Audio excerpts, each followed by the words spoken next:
Ok, donc aujourd'hui, on va parler de PEMDAS. C'est un acronyme pour quelque chose dont on va parler plus tard, qui permet de bien faire des calculs. Donc l'objectif de cette vidéo, c'est d'apprendre à bien faire des calculs et ne pas faire des erreurs idiotes. La plupart des erreurs sont idiotes. Donc dans cette première partie, on va parler de l'addition et de la soustraction. On va enfoncer des portes ouvertes et parler de choses que vous connaissez déjà. Une addition, qu'est-ce que c'est? C'est ajouter ou combiner des éléments d'un même type. L'opérateur de l'addition, c'est le signe plus. Alors c'est important de savoir qu'on ne peut additionner que des éléments d'un même type. Par exemple, si j'additionne 2 poires avec 3 pommes, ça fait pas 5 poires, ou ça fait pas 5 pommes, ça fait 5 fruits. Le type ici, c'est fruits. Ensuite, on a la soustraction. La soustraction, c'est retirer un ou plusieurs éléments d'un même ensemble d'éléments du même type. Cette fois-ci, l'opérateur, c'est le signe moins. Donc la même chose, on doit même chose qu'avec une addition, une soustraction, ça ne se fait qu'entre choses du même type. Donc 5 fruits moins 2 fruits, ça fait 3 fruits. Mais ça fait pas 3 pommes. Ça fait 3 fruits. Sauf si tous les fruits sont des pommes. Je m'égare. Ensuite, on a l'ordre des opérations. Alors en général, dans les pays occidentaux, l'ordre s'effectue de gauche à droite, parce que c'est la direction de la lecture. On va noter tout de suite qu'avec une addition 5 plus 3 et 3 plus 5, les deux font 8. On appelle cette propriété la commutativité. On dit que l'addition est commutative. Mais pour la soustraction, 8 moins 3 et 3 moins 8, ça fait pas la même chose. Dans le premier cas, ça fait 5. Dans le deuxième cas, ça fait moins 5. Donc la soustraction, elle n'est pas commutative. Pour bien se représenter qu'est-ce qui se passe quand on fait une addition et une soustraction, on va faire une petite représentation graphique, c'est-à-dire qu'on va faire une petite échelle qui va de moins 5 à 5, moins 5 à 5,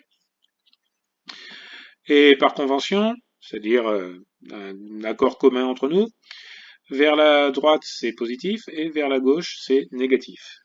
Donc si j'ajoute quelque chose, je vais vers la droite, si je retire quelque chose, si je soustrais quelque chose, je vais vers la gauche. Donc pour une addition, qu'est-ce qui se passe? 1 plus 3, ben, le premier terme, c'est de là où on part, c'est notre ligne de départ. Donc c'est 1.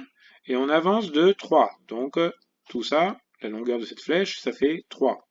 Et 1 plus 3, ça fait quoi? Ça fait 4. Maintenant, on va vérifier si la commutativité est bien vérifiée. On va faire 3 plus 1. Ben, cette fois, on part de 3. Et on avance de 1. Et ben, ça, là aussi, ça arrive à 4. Soustraction, c'est ici, on va faire 3 moins 5. Donc notre ligne de départ, c'est 3. Et c'est un signe moins, donc on va aller vers le négatif. Donc notre flèche, elle va aller vers la gauche. Et elle va aller vers la gauche de combien? De 5.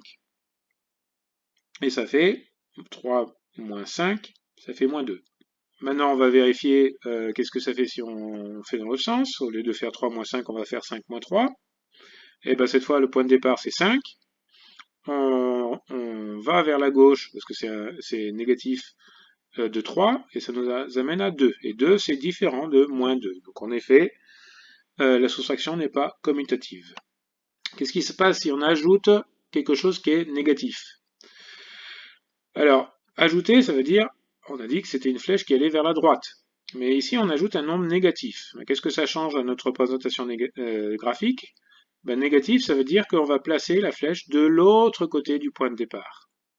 Donc, 3 plus moins 5, plus on va vers la droite, mais moins 5, c'est déplacé de l'autre côté de la ligne de départ, et ça nous amène à moins 2. Maintenant, qu'est-ce qui se passe si je retire un nombre négatif? Alors, négatif, ça veut dire aller vers la gauche. Donc, j'ai une flèche qui devrait aller vers la gauche. Elle va vers la droite, je ne sais pas pourquoi, j'ai fait une erreur. C'est une flèche qui va vers la gauche du point de départ. Mais comme le signe du nombre est négatif, on déplace la flèche vers de l'autre côté de la ligne de départ, donc vers la droite, et on se retrouve avec 3. Tout ça pour dire, pour résumer et donner vraiment le résumé de cette leçon. L'addition et la soustraction de nombres, on a ces 4 propriétés. A plus B, c'est la même chose que B plus A, c'est ce qu'on appelle la commutativité. Mais A moins B, c'est pas la même chose que B moins A, la soustraction n'est pas commutative. A plus moins B, en fait, c'est la même chose que A moins B. Et A moins moins B, c'est la même chose que A plus B. Ok, ben maintenant on va utiliser un tableur ou une feuille de calcul pour vérifier tout ce qu'on vient de dire. Donc ici je vais mettre des chiffres, par exemple 5 et 3. Et puis je vais demander à mon tableur, je vais mettre un petit égal, je vais demander à mon tableur de calculer qu'est-ce que c'est 5 plus 3. C'est une addition. Donc je vais dire d'aller prendre ce nombre, je clique dessus, plus ce nombre, et ça me donne, quand j'appuie sur, sur Entrée, ça me donne 8. 5 plus 3, ça fait donc 8. Ok, je vais faire la même chose, mais avec une soustraction. Donc ici, je lui demande, je mets un égal, je lui demande de me prendre le nombre dans cette case, moins le nombre dans cette case, et ça fait 2. 5 moins 3, ça fait 2. Ok, maintenant on va changer les valeurs. Donc on va vérifier la commutativité de l'addition. On va remplacer le 5 par un 3 et le 3 par un 5. Et ça fait toujours 8. Ça fait toujours la même chose. C'était 5 plus 3. Maintenant, c'est 3 plus 5. Ça fait 8 dans les deux cas. Ok, maintenant on va faire la même chose avec la soustraction. Ici, ça nous donnait 5 moins 3, ça donnait 2. Ben, 3 moins 5, ça donne pas 2, mais ça donne moins 2. Donc la soustraction n'est pas commutative. Très bien. Maintenant, qu'est-ce qui se passe si je fais 3 plus moins 5? Donc je remplace 5 par négatif 5. Ça fait moins 2, et tiens, c'est la même chose que 3 moins 5. 3 plus moins 5, c'est la même chose que 3 moins 5. Ça fait moins 2.